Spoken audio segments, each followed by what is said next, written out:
ஓம் சாந்தி சாந்தி சாந்தி. இந்த வீடியோவில் கடக ராசியிலும் கடக லக்னத்திலும் பிறந்த அன்பர்களுக்குண்டான தமிழ் புத்தாண்டு வருஷமாகிய பராபவ வருஷத்தினுடைய முழு பலனை பார்க்கின்றோம். இந்த வருஷத்தினுடைய ஆரம்பத்துல கொஞ்சம் குழப்பங்கள் இருக்கும் உங்களுக்கு. ஆனால் ஜூன் 2ஆம் தேதிக்கு பிறகு உங்களுக்கு இதுவரைக்கும் கண்டிராத வளர்ச்சிகளை கடகராசி அன்பர்கள் அடைய போகிறீர்கள். மெயினாக ஃபாரின் கரன்சிஸ், வெளிநாட்டு வணிகத்துறையில் நல்ல முன்னேற்றத்தையும், பிறகு அதர் ஸ்டேட்ஸ்ல போய் ஜாப் பண்றது,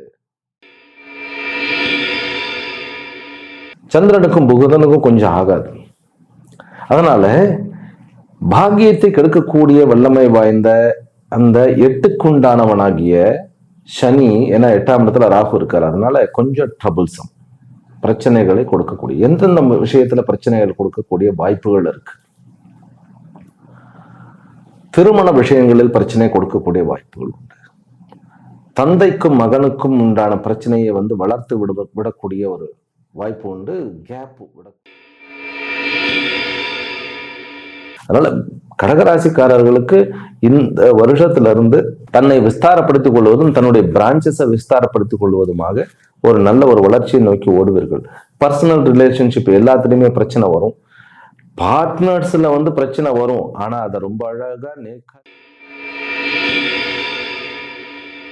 ஓம் நமோ பிரம்மாதிபியோ பிரம்ம வித்யா சம்பிரதாய கர்த்ருபியோ வம்சருடபியோ மஹத்பியோ நமோ குருபியः சர்வோபப்ளவரஹித பிரஜ்ஞான கண பிரத்யகர்த்தோ பிரம்மாஹமஸ்மி சோஹமஸ்மி பிரம்மாஹமஸ்மி.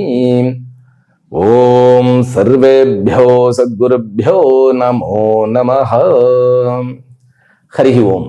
எல்லாம் வல்ல அம்பிகையினுடைய பெயரருளாலும் சுவாமி யோகஸ்ரீ அமிர்த மிருத்யுஞ்சயேஸ்வரருடைய திருவருளாலும் நம் அனைவருக்கும் அனைத்து விதமான சௌபாகியங்களும் லட்சுமி கட்டாட்சங்களும் பரிபூர்ண சதாயுஷ்ய பர்யந்தம் உத்தமமான ஆரோக்கியத்துடன் கூடிய நல் வாழ்க்கையும் அமையப்பெற்று நாம் அனைவரும் வாழ்வாங்கு வாழ வேண்டும் என்கின்ற பிரார்த்தனைகளுடனும் பரிபூர்ண ஆசீர்வாதங்களுடனும் இன்றைய உரையை துவங்குகின்றேன். முதற்கண் அனைவருக்கும் என்னுடைய இனிய தமிழ் புத்தாண்டு நல்வாழ்த்துக்கள். வரக்கூடிய ஏப்ரல் 14ஆம் தேதி 2026 அன்று பராபவம் என்று சொல்லப்படுகின்ற தமிழ் வருடமானது பிறக்கின்றது. காலையில் 9:32 செவ்வாய்க்கிழமையாக இருக்கிறது. இந்த வருஷம் 60 வருஷங்களில் இது 40வது வருஷமாக இருக்கிறது. விஸ்வாவசு என்பது 39வது வருஷம், பராபவம் என்பது 40வது வருஷமாக அமைந்து அடுத்து வரக்கூடிய வருஷமானது பிளவங்க அப்படிங்கிற வருஷமாக அமைகின்றது. இந்த ஆண்டு ஆக்சுவலி இது ஒரு ஜோடி ஆண்டு அப்படிங்கிறது தான் உண்மை. அதாவது பராபவமும் பிளவங்கமும் ஒரு சேரதான் ஒரு ரிசல்ட்டை கொடுக்கும். அப்படிங்கும்போது இந்த ஒரு வருஷத்துல ஒரு 50% 60% அப்படிங்கிற அந்த ஒரு பலன் கூடி அது தொடர்ச்சியாக 2 ஆண்டு திட்டங்களாக எந்த ஒரு காரியமாக இருந்தாலும் நடக்கும் அப்படிங்கிறது தான் இதனுடைய ஒரு சூக்ஷ்மமான அர்த்தம். இதில் பல பிளஸ் பாயிண்டும் இருக்கிறது. 2 ஆண்டுகளும் சேர்ந்து நமக்கு ஒரு முழுமையான பலன்களை கொடுக்கின்றது அப்படிங்கிறது. நம்ம பிளவங்கிறது அடுத்த வருஷம் தான் பார்க்க போகிறோம். இருந்தாலும் என்னென்ன விஷயங்களில் நாம் கவனம் வைக்க வேண்டும் அப்படிங்கிறத நம்ம இப்போ பார்க்க போகின்றோம். நேரடியாக பலனுக்கு போயிடுறேன்னா, இந்த ஆண்டினுடைய அபிமானி தேவத்தை நரியாபசன் அப்படின்னு பெயர். நரியாபசன் இந்த தேவத்தை ஒவ்வொரு வருஷத்துக்கும் ஒரு அபிமானி தேவத்தை இருப்பார்.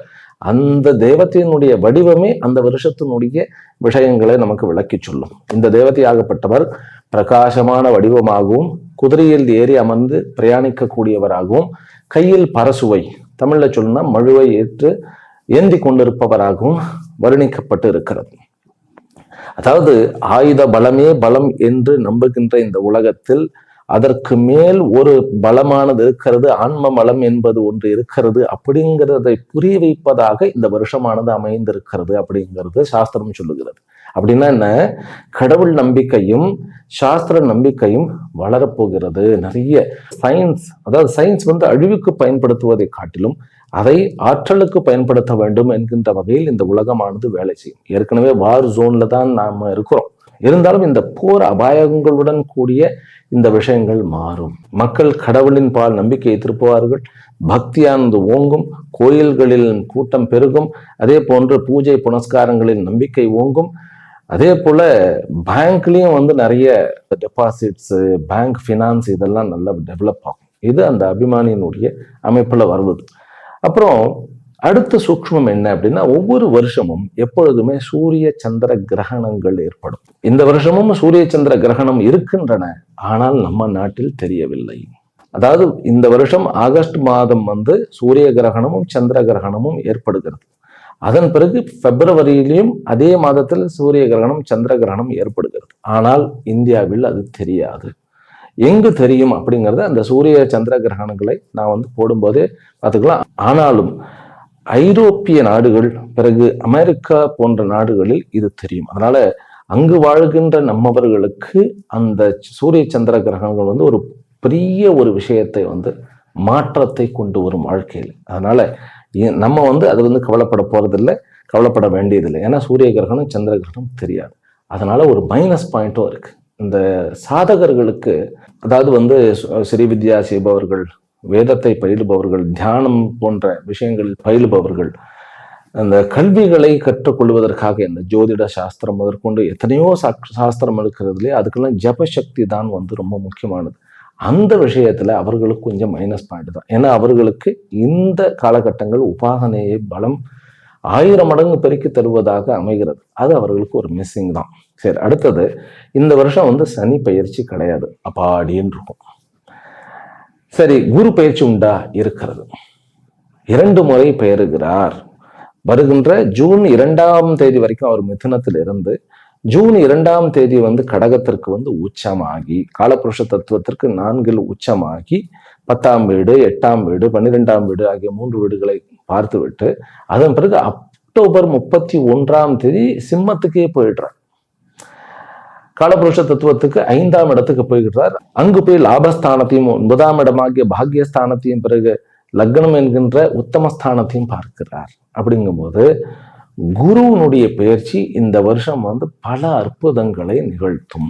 அது நம்ம ராசி வாரியாக பார்க்கத்தான் போகின்றோம். ராகு கேத்துக்கள் இந்த வருஷத்தினுடைய கடைசியில டிசம்பர் 5ஆம் தேதி ராகு கும்பத்திலிருந்து மகரத்திற்கும், கேத்து சிம்மத்திலிருந்து கடகத்திற்கும் வருகிறார்கள். இதுதான் அமைப்பு. இந்த அமைப்பை துணை கொண்டு வருஷத்தினுடைய அந்த 9:32 அப்படிங்கிற அந்த டைம்ல ஒரு ஜாதகத்தை போட்டு வைத்திருக்கின்றோம்.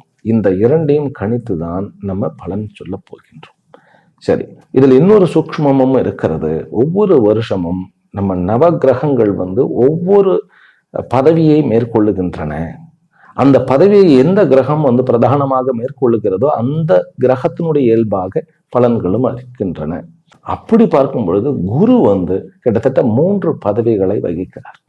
அவர் ராஜாவாக இருக்கிறார், பிறகு சஸ்யாதிபதியாக இருக்கிறார், பிறகு நிரசாதிபதியாக இருக்கிறார்.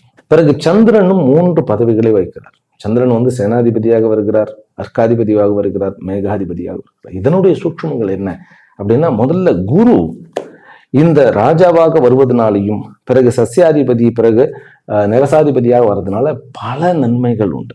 ஜென்ரலாகவே பணப்புழக்கம் அதிகமாகும். பேங்க், ஃபைனான்ஸ் இந்த மாதிரி இருக்கக்கூடியவர்களுக்கு நிறைய லாபம் கிடைக்க போகிறது. நிறைய பணப்புழக்கமும் அதிகமாகும். அதே போல தங்கத்தினுடைய அந்த டீலிங், தங்க வியாபாரம், தங்க விலை உயர்வது, தங்கத்தினால் தங்கம் மற்றும் வெள்ளி மற்றும் பிளாட்டினம் இந்த விஷயங்கள் எல்லாம் நல்லபடியாக நிறைய பணப்புழக்கத்தில் பிறகு வியாபார விஷயங்களிலும் வளர்ச்சியை பெறும். பிறகு விவசாயத்துறையிலும் பல கண்டுபிடிப்புகள், பல விதமான விஷயங்கள் வளர்ச்சி பெறும். பக்தி ஓங்கும், கோயில்களில் கூட்டம் பெருகும், புதிய கோயில்கள் வரும். அது மட்டுமல்ல, தலைமையில் விளங்கக்கூடியவர்களுக்கு நல்ல கௌரவமும் கிடைக்கும். இதெல்லாம் குரு ராஜாவாகவும் சஸ்யாதிபதியாகவும், சஸ்யாதிபதினாக்கா எல்லா விதமான தானியங்களிலும் இந்தியா முதன்மை வகிக்கும். இந்த பலன்கள் மேக்சிமம் நம்ம என்ன பார்க்கணும்னாக்கா பாரத நாட்டில் பிறந்தவர்களுக்காக தான் நம்ம பார்க்கணும். அப்படிங்கும்போது இந்தியாவில் தானியங்களும் பிறகு பல்வேறு விதமான அதாவது எக்யூப்மெண்ட்ஸும், இது செவ்வாய் மந்திரியாக வருவதனால இந்த ஆயுதங்கள் விஷயங்களிலும் நம்ம நம்ம நாடு முன்னேற போகிறது அப்படிங்கிறது நல்லா தெரியறது. சரி, சந்திரனால என்ன விஷயம்? சந்திரன் வந்து சேனாதிபதியாக வருகிறார். முதல்ல வந்து பெண்கள் எல்லா விதமான நிறுவனங்களிலும் எல்லா விதமான ஃபீல்டுகளிலும் அவர்கள் தன்னுடைய ஆளுமையை செலுத்துவர். இன்ஃபேக்ட் வந்து பல இடங்கள் பல பதவிகளில் வந்து ஆண்கள் பெண்களுடைய ஐடியாக்கள் அவர்களுடைய கட்டளையின் கீழ்ப்படிய வேண்டிய கட்டாயம் உண்டு. சந்தோஷமான விஷயம்தான். சரி, சந்திரனுடைய பலன் என்ன? சந்திரன் வந்து 3 பதவிகளை வகிக்கிறார் அப்படின்னு சொன்னோம் இல்லையா? அவர் சேனாதிபதியாக இருக்கிறார். அதனால பெண்களுடைய ஆதிக்கம் மேலோங்கும். பல உச்ச பதவிகளையும் மேக்சிமம் எல்லா ஃபீல்டுலையும் வந்து பெண்கள் வந்து அதிகமாக தன்னுடைய பதவிகளை நிர்வகிப்பார். அவர்கள் நாட்டை ஆளக்கூடிய அளவுக்கு அந்த அளவுக்கு பெண்களுடைய மதிப்பும் அவர்களுடைய வலிமையும் பெருகும். இது நாட்டுக்கு பல நன்மைகளையும் கொடுக்கும். பிறகு மேகாதிபதி அர்க்காதிபதியாக இருக்கிறதுனால மழை வந்து நிறைய பெய்யும். அதாவது மழையே வரக்கூடாத காலகட்டங்களிலும் வந்து மழை நிறைய பெய்யக்கூடிய அமைப்பு இருக்கிறது. சில இடங்களில் வந்து ஓவர்ஃப்ளோ அப்படிங்கிற மாதிரி அதிவிருஷ்டி தோஷமும் இருக்கிறது. அதாவது அதிகமான மழை பெய்யக்கூடிய ஒரு தோஷமும் இருக்கிறது. அப்படிங்கும்போது அரசாங்கம் வந்து அதுக்குண்டான விஷயங்களை நம்ம முன்னேற்பாடுகளாக செய்து கொள்ள வேண்டியது. பிறகு ஃபாரின் கரன்சி நிறைய புழங்கும். இந்தியாவினுடைய பண மதிப்பீடு உயரும். இந்தியா பொருளாதாரத்தில் முன்னேறும். இதெல்லாம் இந்த வருஷத்தினுடைய சூட்சமும். இதெல்லாம் வந்து அந்த பதவிகளை வைத்து இப்பொழுது அன்றைய ஜாதகத்தை எடுத்து விடுவோம். புத்தாண்டு அன்னைக்கு வரக்கூடிய ஜாதகத்தை எடுத்துட்டோம்னா உங்களுக்கு லக்னாதிபதியே, லக்னம் வந்து ரிஷபம், 9:32 ரிஷப லக்னத்துல தான் இந்த ஆண்டு பிறகுது. லக்னாதிபதி 12ஆம் இடத்துல இருக்கிறார். அவருடன் தான் சூரியன் இருக்கிறார். சூரியன் நுழையிறது தானே, மேஷத்தில் நுழையிறது தான் புது வருஷமாக சொல்றோம். அப்படி என்றால் வெளியுறவுத்துறை ரொம்ப ஸ்ட்ராங்காக வேலை செய்ய போகிறதுன்னு அர்த்தம். 11ஆம் இடத்துல சனியும் செவ்வாயும் புதனும் இருக்கிறதுனால தனி மனிதனுடைய திறமைகளும் ஆண்டர்பிரினர்ஷிப்பும் ரொம்ப அதிகமாக இருக்கும். குழந்தை பாக்கியம் உண்டாகும். திருமணங்கள் நிறைய ஏற்படும். ஆனால் பெரிய பெரிய ஃபேக்டரிஸ் எல்லாம் வைத்து நடத்துபவர்கள் கொஞ்சம் ஜாக்கிரதையாக இருக்க வேண்டும். தீ விபத்துகள் நிறைய வருவதற்கு சான்சஸ் உண்டு. ஆக்சிடென்ட் ரொம்ப நிறைய இருக்கக்கூடிய சான்சஸ் உண்டு. ஆனாலும் மருத்துவத்துறையில் நிறைய முன்னேற்றம் இருக்கும்.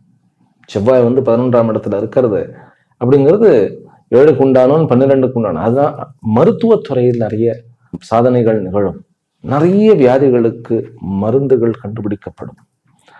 நல்ல விஷயம் என்ன அப்படின்னாக்கா, 2ஆம் இடத்தில் குரு அமர்ந்திருப்பவர் 3ஆம் இடம் 4ஆம் இடம் என்று நிறைய இடத்துல நகர்றதுனால ஒவ்வொருவருடைய வாழ்க்கையிலும் கண்டிப்பாக அவர்கள் அதாவது கடந்த 4-5 வருஷங்களில் இல்லாத அளவுக்கு பொருளாதார ரீதியாக உயர்ந்தும் வளர்ந்தும் இருப்பார்கள்.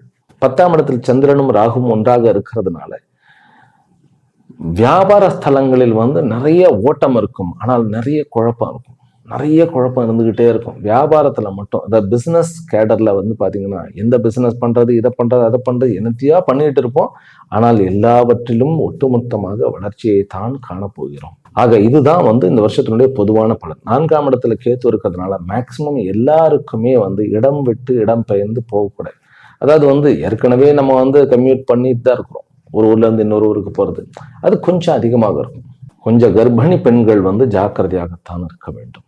ஏனென்றால் செயற்கை கருத்தரிப்புக்கு நிறைய வந்து யோகம் இருக்கிறதே ஒழிய கர்ப்பிணி பெண்களுக்கு இந்த வருஷமானது, அதாவது குரு வந்து தன்னுடைய உச்சமான இடத்தை அடைந்தாலும் கூட கேத்துவனுடைய அமைப்பினால் வெளியூர் போறதோ வெளிநாடு போறதோ அந்த 3-4 மாதங்களுக்குள் பிரயாணிப்பதை நாம் தவிர்க்க வேண்டும்.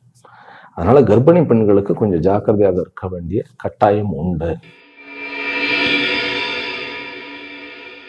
இந்த வீடியோவில் கடக ராசியிலும் கடக லக்னத்திலும் பிறந்த அன்பர்களுக்குண்டான தமிழ் புத்தாண்டு வருஷமாகிய பராபவ வருஷத்தினுடைய முழு பலனை பார்க்கின்றோம். இந்த வருஷத்தினுடைய ஆரம்பத்துல கொஞ்சம் குழப்பங்கள் இருக்கும் உங்களுக்கு. ஆனால் ஜூன் 2ஆம் தேதிக்கு பிறகு உங்களுக்கு இதுவரைக்கும் கண்டிராத வளர்ச்சிகளை கடகராசி அன்பர்கள் அடைய போகிறீர்கள். மெயினாக ஃபாரின் கரன்சிஸ், வெளிநாட்டு வணிகத்துறையில் நல்ல முன்னேற்றத்தையும், பிறகு அதர் ஸ்டேட்ஸ்ல வந்து போய் ஜாப் பண்றது, நம்ம உள்ளூர்ல வந்து இருக்கக்கூடிய ஜாப்புகளை வந்து நல்ல விஸ்தாரமாக்குவது, வளர்ச்சிக்கு வித்திடுவது, இப்படியாக இந்த வருஷமானது உங்களுக்கு நல்ல பலனை கொடுக்க போகிறது. குறிப்பாக நான் சொல்லணும் அப்படின்னாக்கா, சனி த்ரெட்டனிங்காக இருக்கிறார், உண்மைதான். பாக்யஸ்தானத்தில் உட்கார்ந்து இருக்கக்கூடிய சனி தன்னுடைய சொந்த நட்சத்திரத்தில் உட்கார்ந்து 8க்குண்டானவனாக கஷ்டங்களை கொடுப்பதற்கு இந்த வருஷம் முழுவதும் முயற்சிக்கிறார். அதிலும் கூட மே 15க்கு பிறகு அவர் 12க்குண்டான, உங்களுடைய ராசிக்கு 12க்குண்டான புதனுடைய நட்சத்திரத்துல போய் உட்கார்றார். புதன் அவருக்கு நண்பர், ஆனால் நமக்கு பகைவர். சந்திரனுக்கும் புதனுக்கும் கொஞ்சம் ஆகாது. அதனால பாக்கியத்தை கெடுக்கக்கூடிய வல்லமை வாய்ந்த அந்த 8க்குண்டானவனாகிய சனி, ஏன்னா 8ஆம் இடத்துல ராகு இருக்காரு, அதனால கொஞ்சம் ட்ரபிள்சம், பிரச்சனைகளை கொடுக்கக்கூடிய, எந்தெந்த விஷயத்துல பிரச்சனைகள் கொடுக்கக்கூடிய வாய்ப்புகள் இருக்கு. திருமண விஷயங்களில் பிரச்சனை கொடுக்கக்கூடிய வாய்ப்புகள் உண்டு. தந்தைக்கும் மகனுக்கும் உண்டான பிரச்சனையை வளர்த்து விடக்கூடிய ஒரு வாய்ப்பு உண்டு. கேப் விடக்கூடிய வாய்ப்பு உண்டு. தனியாக குடும்பத்தை விட்டு பிரிந்து வேலை நிமித்தமாகவோ அல்லது திருமண நிமித்தமாகவோ நீண்ட தூரம் பிரயாணம் போய் அங்கே தனிமை என்கின்ற அது கொஞ்சம் தனியாக இருக்கின்றேன், தனிமையாக இருப்பது, தனித்திரு, விழித்திரு, பசித்திருங்கிறதெல்லாம் அது ஆன்மீக விஷயத்துல. ஆனா வலுக்கட்டாயமாக தனிமை ஆக்கப்படுவது அப்படிங்கிறது லோன்லினஸ் வந்துடும். அதை கொஞ்சம் அனுபவிக்க வைப்பார். சரி, இதெல்லாம் அவருடைய முயற்சி. பிறகு பண வரவு விஷயத்திலையும் கை வைப்பார். இது அத்தனையும் பண்ண நினைக்கின்ற சனியினுடைய மனோசங்கல்பம் நிறைவேறாது. அதுவே கடகராசி அன்பர்களுக்கு மாபெரும் ஆறுதல், அதிர்ஷ்டமான ஒரு நேரம். ஏன் அப்படின்னா, 6க்குண்டானவன் உங்களுடைய தலையில உட்காரப்படுறார், அவர் 8க்குண்டானவனை பார்க்கப்படுறார். ஒரு 6க்குண்டானவன் தான் உங்களுடைய இதுல, 6க்கும் 9க்கும் உண்டான பாக்கியஸ்தானத்துக்கும் அவர் தான்.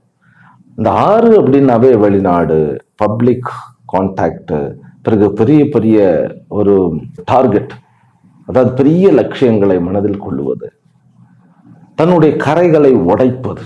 கடகராசிக்காரர்கள் ஆகிய நீங்கள் இந்த வருஷம் உங்களுடைய கரைகள்னாக்கா உடம்புல ஆடையில படக்கூடிய கரை இல்லை, ஆற்றங்கரைன்ற கரைகள், அப்படி அந்த கரைகளை உடைக்கக்கூடிய வல்லமையை அடைவீர்கள். உங்களையே நீங்கள் விஸ்தாரப்படுத்துவீர்கள் அப்படின்னு நான் சொல்ல வரேன். கடகராசியில் பிறந்த அன்பர்கள் இந்த வருஷம் பராபவம் ஆண்டு உங்களுடைய கரைகளை நீங்களே உடைத்து தகர்த்து எரிந்து பெரிய ஒரு விஸ்தாரமான ஒரு பர்சனாலிட்டியாக மாறப்போகின்றீர்கள். ஆனால் பர்சனல் ரிலேஷன்ஷிப், யார் யாரிடமெல்லாம் நெருங்கி நெருங்கி பழகுகிறீர்களோ அங்கெல்லாமே துரோகமும் கஷ்டமும் மன கவலையும் தான் மேலோங்கும். அதனால இன்னும் வீறு கொண்டு எழுந்து நான் இந்த உலகத்துல எதையாவது சாதிக்கணும், என்னுடைய பேரை நான் நிலைநாட்டணும் அப்படிங்கிற மாதிரி ஒரு உத்வேகம் வந்துடும்.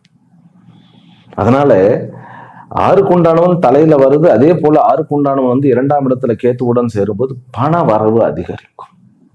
ஏனென்றால் இவர் குரு தனகாரகன். அவர் தனஸ்தானத்துக்கும் இந்த வருஷம் வரப்போகிறார். இந்த வருஷம் கடைசியில அக்டோபர் 31க்கு அப்புறம் தனஸ்தானத்துக்கு வந்துடுவார்.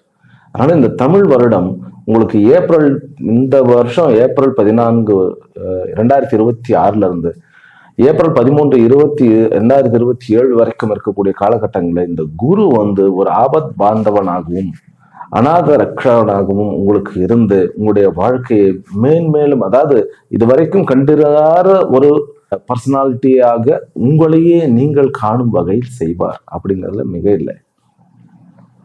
இந்த சனியினுடைய அனைத்து நோக்கமும் தகர்த்து எரியப்படும்.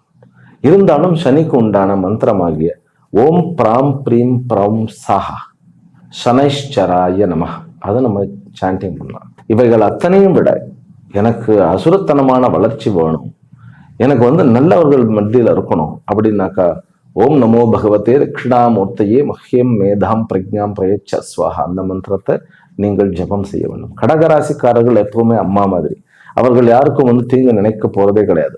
ஆனால் அவர்களுடைய வார்த்தையானது கேட்டு 2ஆம் இடத்துல அமர்ந்து இருக்கிறதுனால தவறாக புரிந்து கொள்ளப்பட்டு விட்டது. அதனால் பல சங்கடங்கள் நேர்ந்தன அப்படிங்கிறது தான் உண்மை. அதே போன்று தான் நம்பிய இடத்துல அத்தனை பேருமே துரோகம் இழைத்தது. துரோகம் அப்படின்னாக்கா நம்ம எங்க வச்சிருந்தோமோ அவர்கள் நம்மை அங்கு வைக்கவில்லை அப்படிங்கிறது தான் இங்க காணக்கூடிய நிதர்சனமான உண்மையாக இருக்கிறது.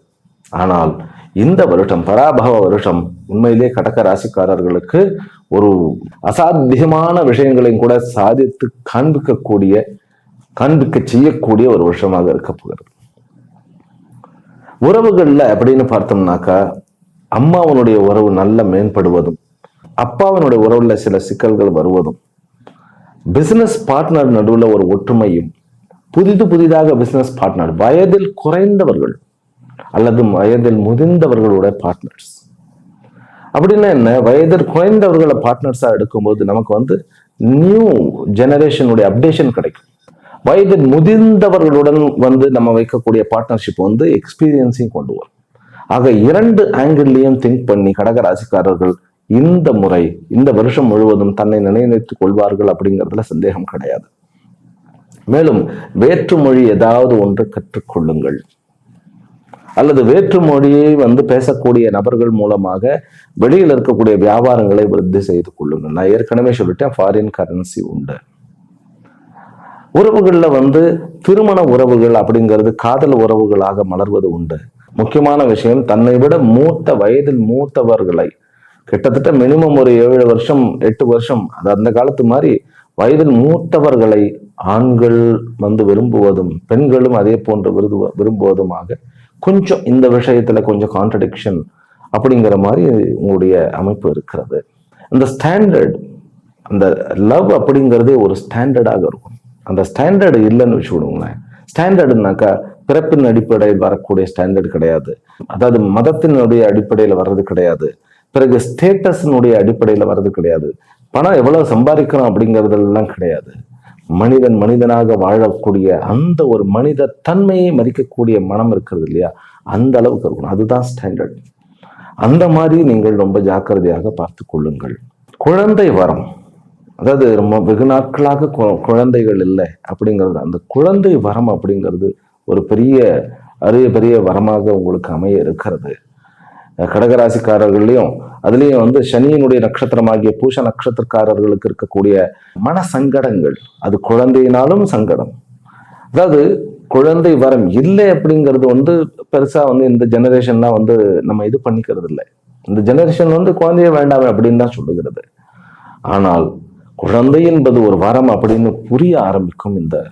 அவர்களுக்கும் புரிய ஆரம்பிச்சு குழந்தை நமக்கு வேணும் அப்படிங்கிற எண்ணம் வரும், பெரியவர்களோட இணக்கம் வரும், நல்ல தார்மீக நூல்கள் மேல பக்தி வரும். பிறகு வேதத்தின் மீது நம்பிக்கையும், சம்டைம்ஸ் தாந்திரிக தேவதைகள் மேல நம்பிக்கை எல்லாம் வந்துடும். 8ஆம் இடத்துல ராகு இருக்கிறதும், அந்த ராகுவை இப்ப பார்த்துட்டு இருக்கார் ஆக்சுவலி சொல்ல போனா குரு. அதனால குரு இப்பவே உங்களுக்கு இந்த வருஷம் ஆரம்பத்திலேயே அவர் ஜூன் 2ஆம் தேதி தான் நகர்றார். ஆனா ஏப்ரல் மேல அவர் 12ஆம் இடத்துல, உங்களுடைய 12ஆம் இடத்துல உட்கார்ந்து புதனோட பரிவர்த்தனையும் இருக்கிறார் 2ஆம் தேதியோட. அது மட்டுமல்ல, ராகுவையும் பார்த்து கொண்டு இருக்கிறார். அப்படிங்கிறது உங்களுக்கு ஆரம்பத்திலிருந்தே குரு ஒரு நல்ல ஒரு பாசிட்டிவான ஒரு விஷயத்தை பண்ணிட்டு இருக்கார். அந்த குரு நல்ல விஷயத்துல நம்பிக்கையும், கடவுளே இல்லைன்னு சொன்னவர்களும் கூட கடவுள் நம்பிக்கையை மேற்கொள்வார்கள். அதுலயும் கூட எல்லா விதமான பக்தியும் பண்ணுவாங்க. பூக்குழி இறங்குறது, அழகு குத்திக்கிறது, இந்த மாதிரியான ஒரு பிசிக்கலா ஒரு, அப்புறம் மலை ஏறுறது, பாத யாத்திரை போறது, இந்த மாதிரி தர்ம சம்பந்தப்பட்ட விஷயங்களையும், சின்னங்கள் நல்லா விபூதி அடிச்சுக்கிறது, நல்ல குங்குமப்பட்டு பெருசா வச்சுக்கிறது அப்படிங்கிற அந்த ஒரு மதத்துக்கு உண்டான அந்த ஒரு இதையும் எடுத்துக்கிறது. அந்நிய மதம் தான், அந்நிய மதத்துக்கு உண்டான விஷயங்களை, அந்த சின்னங்களை எடுத்துக்கிறது.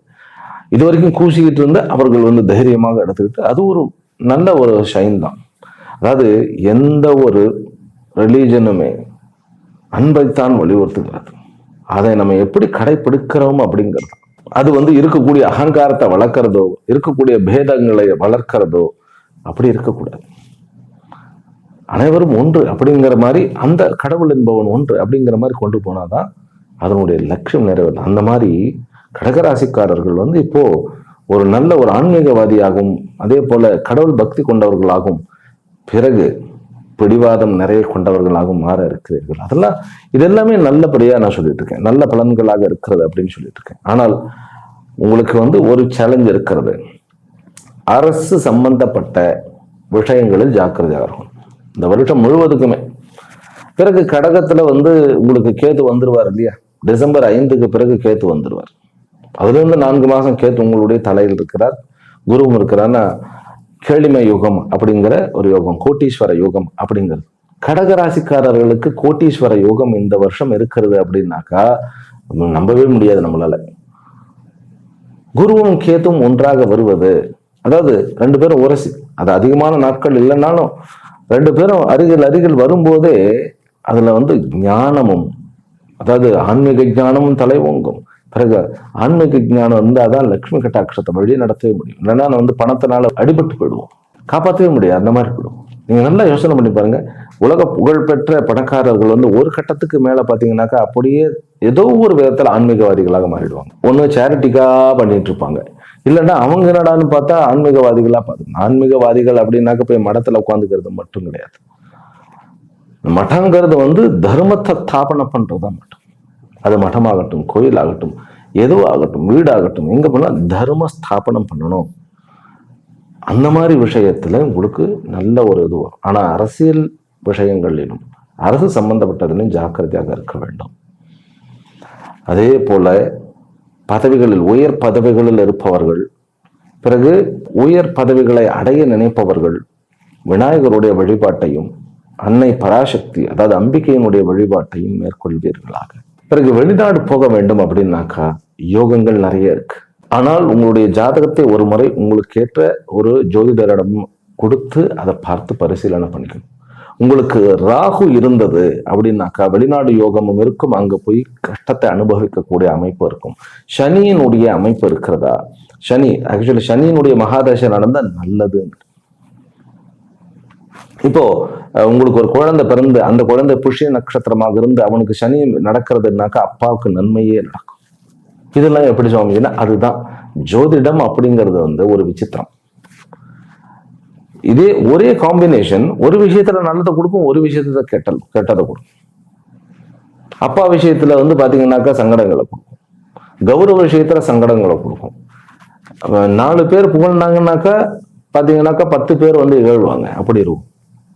ஆனா அதே சனி வெளிநாட்டுக்கு போயிட்டா அப்படியே வைஸ் வர்சா, 10 பேர் புகழ்வாங்க, 4 பேர் சகிக்காம பொறாமப்படுவார்கள்.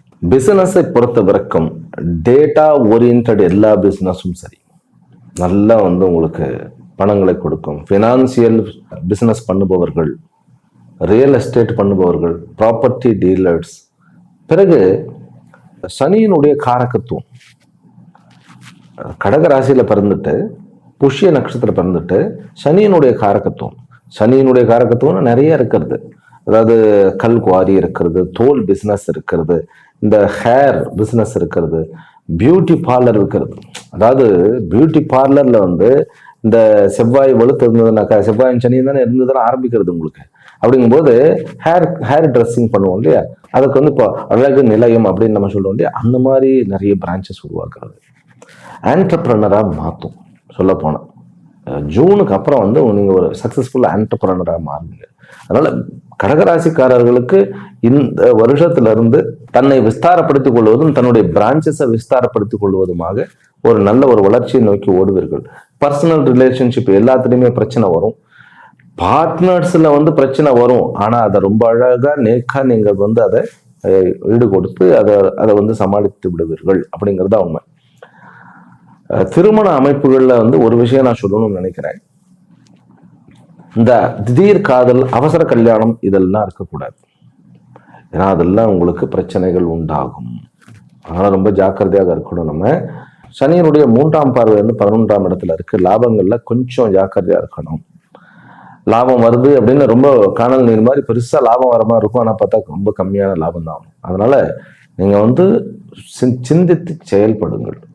அப்புறம் ஷேர் மார்க்கெட்ல எல்லாம் கொஞ்சம் அதுல பாலதாளத்துக்கு கொண்டு போகக்கூடிய ஒரு அமைப்பு இருக்கு. கடகராசி அன்பர்கள் இது கொஞ்சம் எனக்கு சங்கடமாகத்தான் இருக்கிறது, கொஞ்சம் ஜாக்கிரதையாக இருங்கள். அதுவும் ஜூன் மாதத்துக்கு பிறகு உங்களுக்கு அக்டோபர் மாதம் வரைக்கும் உங்களுக்கு ஜாக்கிரதையாக ஷேர் மார்க்கெட்டோ கிரிப்டோ கரன்சியோ அல்லது வேற ஏதாவது கேம்பிளிங்கோ அல்லது பெரிய பெட் கட்டுறதோ அதையெல்லாம் அவாய்ட் பண்ணிடுறது பெட்டர்.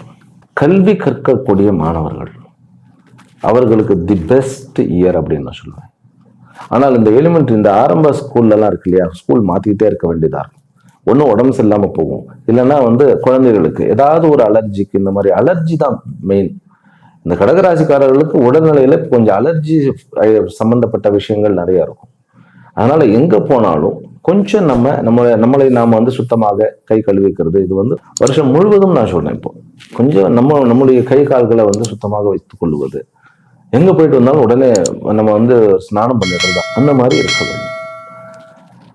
பிறகு தொழில்ல சனி காரகத்துல தோல் சொன்ன, ஹேர் ட்ரெஸ்ஸிங் சொன்ன, கல் குவாரி சொன்ன, இரும்பு சம்பந்தப்பட்டது, ஆயில் சம்பந்தப்பட்டு அரப்ஸ்ல இருக்கக்கூடியவர்களுக்கு, கடகராசிக்காரர்களாக இருப்பவர்கள், அது எல்லா நட்சத்திரம், புனர்வசு நட்சத்திரமாக இருந்தால் நன்மை நடக்கும், புஷ்ய நட்சத்திரமாக இருந்தாலும் நன்மை நடக்கும், கவலைப்படாதீங்க. சனி அங்க நல்லவராக மாறி விடுகிறார். சரி, ஆශ්லேஷா நட்சத்திரம் என்ன நடக்கும்? ஆயில நட்சத்திரம், ஏன்னா புதனுடைய அமைப்பு இருக்கு இல்லையா, அவர்கள் கொஞ்சம் தடுமாறுவார்கள் அரப்ஸ்ல இருந்தா. மற்ற கண்ட்ரிகள்ல ஒன்றும் பிரச்சனை இல்லை, இருந்தாலும் பெருசா ஒன்றும் பிரச்சனைகள் இல்லைன்னாலும் ஆயில்ய நட்சத்திரக்காரர் விஷ்ணு சஹஸ்ர நாமத்தையோ புருஷ சூக்தத்தையோ அல்லது ஓம் ஹ்ரீம் ஹ்ரீம் ஓம் விஷ்ணவே நமக அப்படிங்கிற மந்திரத்தை சொன்னா ஒரு சேஃப் கார்டு, ஒரு கவச்சம் மாதிரி இருக்கும். அல்லது உக்ரம் வீரம் மகா விஷ்ணும் ஜுலந்தம் சர்வதோ முகம் நரசிம்மம் பீஷணம் பத்ரம் மத்தியம் நமாம்யகம் அப்படிங்கிற நரசிம்மருடைய மந்திரத்தை சொல்லுங்க. எங்க இருந்தாலும் பாதுகாப்பு கவச்சம் இருக்கும். சனியினுடைய எல்லா காரகத்துவம் நல்லா நடக்கும். செவ்வாயினுடைய காரகத்துவம் அபரிமிதமா நடக்கும். பதவி ஓரியன்டது, எல்லா பதவிகளுக்கும் முயற்சி பண்ணுங்க. ஆனால் அரசு பதவியில் இருப்பவர்கள் விநாயகருடைய உபாசனை எவ்வளவு பண்ண முடியுமோ பண்ணுங்க, நல்லபடியா வரும். மாணவர்களும் எல்லா விதமான படிப்புகள், அதாவது நீங்க மெடிக்கலுக்கு பண்ணலாம், அல்ல அத்தனை விதமான கம்ப்யூட்டர் சயின்ஸ், கம்ப்யூட்டர் விஷயங்கள், ஏஐ விஷயங்கள் அதிகமாக உங்களுக்கு வரும். ஆடிட்டர்ஸுக்கும் நல்ல அமைப்பு இருக்கிறது. அதாவது ஜேர்னலிஸ்டாக போக வேண்டும் அப்படிங்கிறவர்கள், ஜன சேவைக்கு போக வேண்டும் அப்படிங்க. ஏன்னா அரசியலையும் கூட இந்த கவுன்சிலர் ரேஞ்சுக்கு இருக்கு இல்லையா, இந்த கார்பரேஷன் விஷயங்கள், இதெல்லாம் உயர் பதவி கிடைக்கக்கூடிய வாய்ப்பு இருக்கு. நல்ல நீங்க எதிர்பார்த்த ஒரு அமைப்பு இருக்கு. சட்டத்துறையில் வல்லுநர் ஆகலாம், வெளிநாடு போய் படிக்கலாம். அதாவது நார்மலாக இருக்கக்கூடிய ஆர்ட்ஸ் காலேஜ்ல நீங்க என்ன மட்டும் படிக்கலாம், ஜுவாலஜி அற்புதமா வரும், பயோல பிஹெச்டி பண்ணக்கூடிய அமைப்பு, இது அத்தனையும் வரும். எந்த விஷயத்துல நம்ம கொஞ்சம் ஜாக்கிரதையா இருக்கணும், எது அதிகமா வராது அப்படின்னாக்கா மேத்ஸ் கொஞ்சம் வீக்கா இருப்பீங்க கடகராசி என்பவர்கள். அதனால மேத்ஸ், சயின்ஸ், இந்த ரெண்டு விஷயங்கள் உங்களுக்கு கொஞ்சம் டிராபேக்காக இருக்கும். அது அதனுடைய காரகத்துவங்கள்ல கொஞ்சம் கெட்டு போயிருக்கனால அந்த விஷயத்துல கொஞ்சம் ஜாக்கிரதையாக இருக்க வேண்டும். வண்டி வாகனங்கள் வைத்து, நிறைய வண்டி வாகனங்கள் வைத்து ரன் பண்ணுகிறீர்கள் இல்லையா, அதுக்கு மாசம் ஒரு தடவை நீங்க ஒரு பூசணிக்காயை வெட்டி அதை ஒரு திருஷ்டி மாதிரி கழிக்கிறது நல்லது. அப்புறம் புது வீடு கட்டக்கூடிய யோகம் இருக்கிறது, கடன் பெறக்கூடிய யோகம் இருக்கிறது. குரு இப்போ தன்னுடைய ஓன் பிளேஸை பார்த்துட்டு இருக்காரு. ஆக்சுவலி சொல்ல போனா கடகராசிக்காரர்கள் இப்போ பர்சனல் ரிலேஷன்ஷிப்ல இன்க்ளூடிங் மேரேஜ் ரிலேஷன்ஷிப்ல கொஞ்சம் திகட்டல் இருந்தாலுமே பிசினஸ் வைஸ் நல்லா தான் பண்ணிட்டு இருக்காங்க. வயதானவர்கள், ஒரு 50-60 வயசுக்கு மேல இருக்கக்கூடியவர்கள், ரிட்டையர்மெண்ட் லைஃப் வாழ வேண்டும் என்பவர்கள் நடையை குறைக்க கூடாது. கடகராசிக்காரர்கள் நடையை குறைக்கவே கூடாது. நித்தம் ஒரு நடையும் நடைப்பழக்கம் அப்படிங்கிற மாதிரி அதை மட்டும் விட்டுடவே கூடாது. கொஞ்சம் ஹார்ட் ரிலேட்டட் இஷ்யூஸ் இருக்கிறவர்கள்லாம் நடையை விட்டுவிட வேண்டாம். இந்த வருஷம் வேற என்ன சொத்துக்கள் நான் வாங்குவேன்னாக்கா, தங்கம் வாங்குங்கள், உங்களுக்கு ரொம்ப ரொம்ப ரொம்ப ரொம்ப ஒரு அதிருஷ்டத்தை கொடுக்கும். வெள்ளியை விட தங்கம் உங்களுக்கு நல்லபடியான ஒரு விஷயம் கொடுக்கும்.